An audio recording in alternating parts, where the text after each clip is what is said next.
နိုင်ငံတော်သမ္မတကိုတပ်ဖို့သူမကိုဝန်ဆောင်မျိုးသမီးတဦးအဖြစ်အသွင်ဆောင်ခဲ့တယ်ပြီးတော့သူမဟိုတယ်ခန်းရှိကိုရောက်လာပါတယ်သူမရဲ့အပြုအမူကိုလုံခြုံရေးဝန်ထမ်းတွေကသတိမထားမိကြပါဘူးသူမကနေမကောင်းဟန်ဆောင်ပါတယ်တွေးအားနဲ့လို့မူးလဲမလို့ဖြစ်သွားတာလို့ပြောပါတယ်သူမဟာတခုခုလိုအပ်နေတယ်လို့ပြောပါတယ်အဆောင်တွေကသူမကိုကူညီဖို့သွားနေတော့သူမတိတ်တဆိတ်လက်ကင်ဖုန်းကိုကောက်ကင်လိုက်ပါတယ်ပြီးတော့သူ့လက်ကင်ဖုန်းကိုတစ်လုံးနဲ့လဲလိုက်ပါတယ်ပြီးတော့သူမကထွက်သွားခဲ့ပါတယ်ဒီဖုန်းထဲမှာ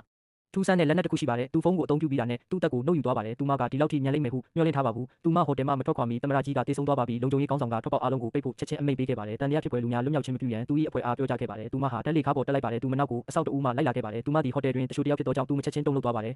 ရုတ်တရက်သူမကအဆောက်တအုပ်ကိုတိုက်ခိုက်ပါတယ်အဆောက်တအုပ်နဲ့သူမတို့အပြန်အလှန်တိုက်ခိုက်ကြပါတယ်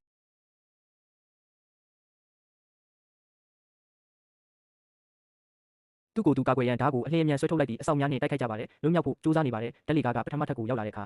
သူမလွတ်မြောက်နိုင်ဖို့စူးစမ်းရုံးကန်နေရဆဲဖြစ်ပါတယ်တက်လေကားဟာပြန်တက်သွားပြန်ပါတယ်ထိုအချိန်တွင်သူမ၏တိုက်ပွဲသည်ပြီးဆုံးလူနီးပါးဖြစ်နေပါပြီသူမရဲ့ဘိုက်တူကိုအဆောင်ကဓာတ်နဲ့ထိုးပါတယ်အဆောင်ကအရန်အံ့ဩသွားခဲ့ပါတယ်သူမကအဆောင်ကိုလဲချလိုက်ပါတယ်အဆောင်ကိုချုပ်နှောင်ပြီးဓာတ်ဖြင့်ထိုးလိုက်ပါတယ်ဒီအချိန်မှာတက်လေကားတကားပွင့်လာပါတယ်အဆောင်၏တနက်ကိုကင်ကပြေးထွက်လာခဲ့ပါတယ်အပြင်မှာရှိတဲ့အဆောင်တွေနဲ့ပြစ်ခတ်တိုက်ခိုက်ပါတယ်သူမဟာလင်းလင်းမြန်မြန်ပဲပြေးဝင်သွားပြီးသူမဟာတက်ခါ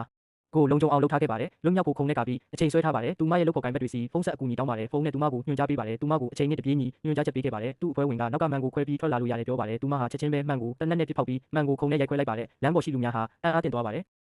လုံခြုံရေးအဖွဲ့ရောက်လာတော့သူမကခုန်ထွက်ပြီးလွတ်မြောက်ခဲ့ပါတယ်ဒါပေမဲ့အဲ့ဒါကသူတို့ကိုအာရုံပြောင်းစေမဲ့လှည့်ကွက်တစ်ခုပါပဲတစ်ချိန်တည်းမှာပဲလေကားထက်မှာရက်ကဘိုက်တူကိုချွတ်ပစ်လိုက်ပါတယ်စပွဲထိုးဖြစ်အသွင်ပြောင်းပြန်ပါတယ်ထို့နောက်သူမသည်ပထမထပ်သို့အေးဆေးစွာဆင်းလာခဲ့ပါတယ်အဆောင်တွေကအသေးတန်လိုက်ရှာနေကြပါတယ်သူမကိုအဆောင်တွေကတန်တရားတွေမထားမိကြပါဘူးသူမဟာတီတီငိမ့်ငိမ့်ပဲတကားစီကိုဖျက်လျှောက်သွားပါတယ်ဒါပေမဲ့သူမကမလွတ်မြောက်သေးပါဘူးလုံခြုံရေးအဖွဲ့ကသူမကိုစစ်ဆေးကြပါတယ်မြေအောက်ရထားဘူတာယုံတို့ရောက်တော့အခါ